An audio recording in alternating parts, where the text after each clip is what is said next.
Hey guys, and welcome to the live stream video. Today I'm going to be talking to you about how to record audio inside of Cubase. This is one of the common questions I get all the time on how to record things. Now before we sort of talk about any of how you set this up inside of Cubase, one thing you need to make sure you have is obviously your audio interface. If you don't know what an audio interface is, then I'd suggest typing it into Google, doing a search online, and sort of clue yourself up a little bit on what an audio interface is. Basically, it's just an external sound card, or some you can get internal, but I won't confuse you. They're just like an external sound card that plug into your computer via USB or Firewire or Thunderbolt, and they allow you to plug microphones in or plug instruments directly into them to record audio, and they also communicate with your DAW to allow you to do these things. So it's really important that you do your research on audio interfaces and get yourself one if you're going to be looking at recording audio into your computer. With that said, I have already done quite a few videos on how you set up your sessions and how you set Cubase to record inputs and outputs, but I'll briefly go over it. Plug your audio interface in, turn it on, install the drivers, and then inside of Cubase you want to make sure you're using the driver for your audio interface. Now my audio interface is a Steinberg MRH16, so if I was to do any recording I'd be using this driver here for recording, which is my audio interface driver. The reason why I'm using As Here for All is so I can do the live stream, so ignore that. When you install your audio interface you'll have a separate driver which you'll be able to select. Once you've selected that driver, what you need to do is actually set up your inputs inside of Cubase. So anything that you're plugging into your audio interface, you need to tell Cubase, what you've plugged into. If you've got easiest way to explain it is if you've got a 4-channel input, 4 things that you can plug microphones into on the front of your audio I/O, then you need to tell Cubase that there's four of those things to use, so Cubase knows how to use it. To do this, you press F4, bring up your tab here, audio connections, and on your inputs you need to create some mono inputs. So if you've got a 4-channel interface, create 4 mono inputs. I'm going to remove this here, I'll show you how to do it. You might have a preset already made for it, but if you don't, go to Add Bus and then select your mono input and create 4 of them. And then you want to make sure you're using your sound card's driver and then select the inputs accordingly. Now it's going to look a little bit different because obviously I'm doing this through a live stream and using a different setup here. Once you've done this, you're ready to record audio, and it's really simple. All you do is you create an audio track by clicking on this blank area here. And if you're working in mono, then obviously use mono. If you're working with stereo, which is going to be rare for recording live instruments, then you'd obviously use stereo. But we're going to create one mono audio track. And then what you need to do now is make sure Cubase is using the input of whatever whatever microphone you've got plugged into it.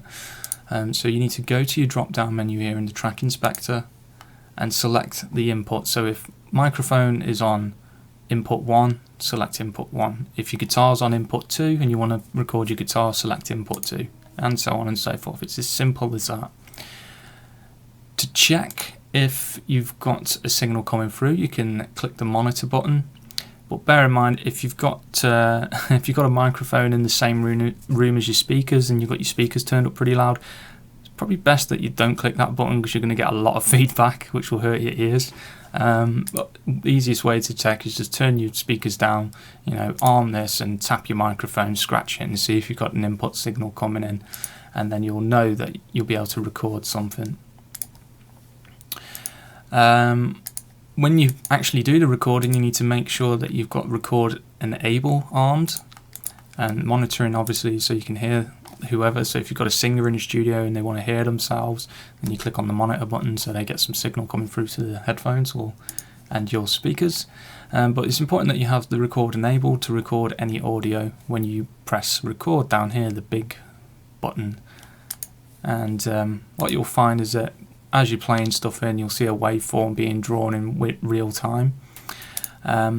if you haven't got anything hooked up and there's no signal showing down here or in here and there's nothing being recorded, then you need to go back and check to make sure you've got your audio interface set up correctly, which is 9 times out of 10 the problem that causes these things, is that people don't actually check out they're using the right drivers for their audio interface and they haven't set their ins and outputs up correctly. Now, with audio interfaces as well, some of them come with standalone software, so if you do have some standalone software that controls some of the functions inside of the interface, then you need to check those out as well, because sometimes they can cause problems with recording. But every audio interface is slightly different. Now, when it comes to recording MIDI or an instrument track, I'll go through the two differences here. An instrument track is something you use and assign a VST to, like a synth or a sampler. So if I was to assign a sampler, a drum sampler here, Addictive Drums 2 by Excellent Audio, this will create a track with my drums on, and I can pretty much just hit record, and if I've got a keyboard plugged in, which I have, like that, I can hit record and I can record the MIDI notes in live. Oh, other half's been pretty loud. And it's as simple as that, guys. With MIDI and stuff, you don't really need to tamper with anything when you're recording it. The only time that you use MIDI tracks is if you're using a sampler that's like Contact and you want to control other patches inside of the sampler. Now, an example of that would be